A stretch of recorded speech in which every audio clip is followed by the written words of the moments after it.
Onangga yaxshilik qilishga ham ulgurmasang, keyin onangni qaytib topolmaysan, otangni, onangni, umuman barcha insoniyatni. Qum soat, uni teskari qilsam, vaqt ketdi. Hammasi oqib bo'lgandan keyin nima bo'ladi? Vaqt tugaydi.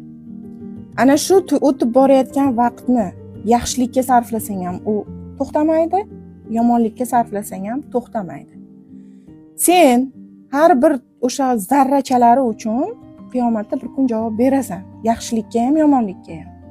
Endi sen aytishing mumkin, mana teskari qilsam yana oqadi, lekin bu bundan oldingi vaqt emas-da, to'g'rimi? Bu endi boshqa vaqt. Hozirgi tarixga aylandi.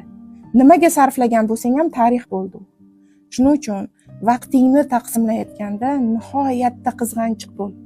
Chunki bu dunyoda eng qimmat narsa nima? Vaqt. Vaqtni hech qachon ortga qaytara olmaysan. Onangga yaxshilik qilishga ham ulgurmasang, keyin onangni qaytib topolmaysan, otangni, onangni, umuman barcha insoniyatni. Shunchaki mana ikkita vaqt tarixda qoldi, uchinchisi boshlandi. Juda ham e'tiborli bo'l va unumli foydalan vaqtingdan.